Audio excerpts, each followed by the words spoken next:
Hey everybody, welcome back, and again, welcome if you are new here. I have another thrift book upcycle. I didn't quite expect to do another one of these so soon, but I had some inspiration and I had to go ahead and get it out. And this is my first glossy hardcover book that I've refinished, and it was fine. It just took 2 coats of gesso, or basically 2 primer coats. So this idea started with me thinking about using my Iron Orchid design stamp as an impression again, like I did on a planter, and kind of having it in the center like a little plaque. And then I got nature inspired since it's spring now and finally seeing some butterflies, and I decided to kind of get a leather look in the background with some butterflies and bring all these elements together to get almost a journal type look.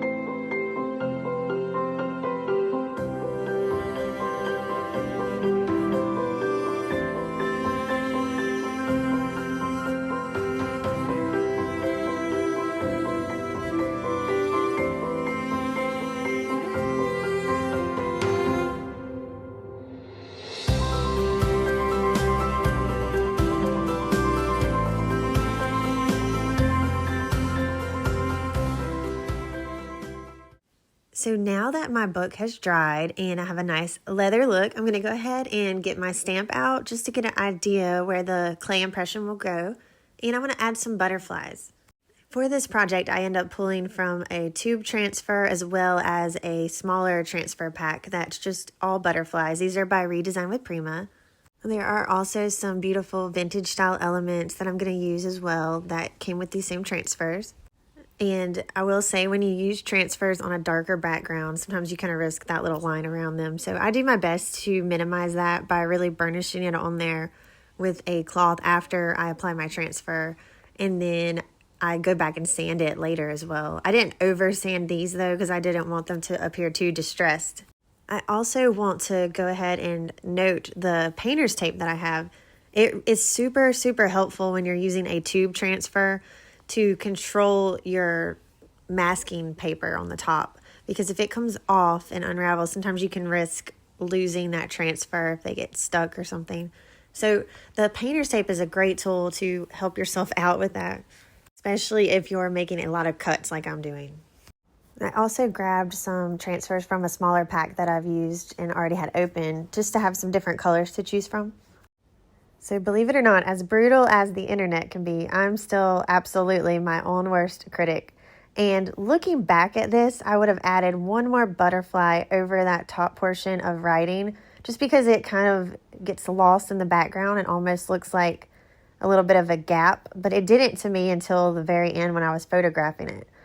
But like I said, I'm my own worst critic. I think in the end, it's fine. There's also, some butterflies with brown on them that kind of looks like a stripe is missing or something, and I probably would have placed them differently as well.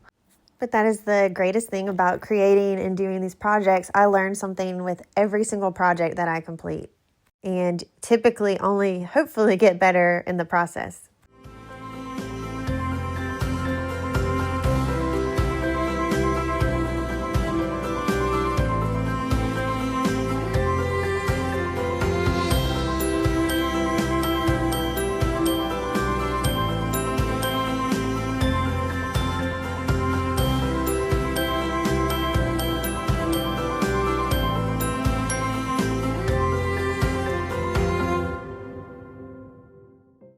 And now my non-lap kitty Raja is back and trying to be a lap cat when I'm busy and don't want cat hair all in my clay, of course.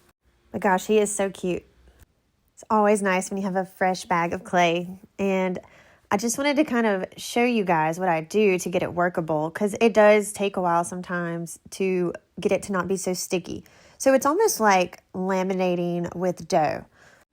if you're familiar with baking, but I'm not putting butter or anything in the layers, but I am folding it over and over again until it's not sticky anymore.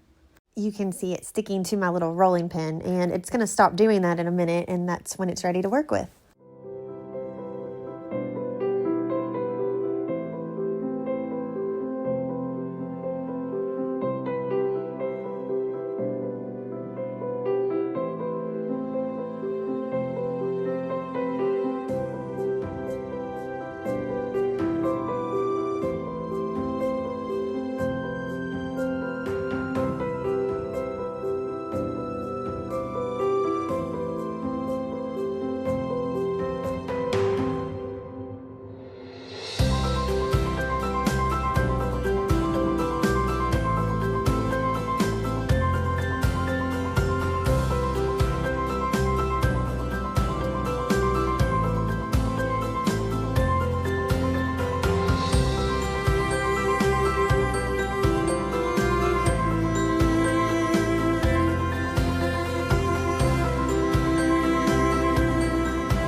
Thanks so much for watching this video. Please remember to like and subscribe. I hope you enjoyed it. As always, if you have any questions, feel free to drop a comment, and have an awesome week.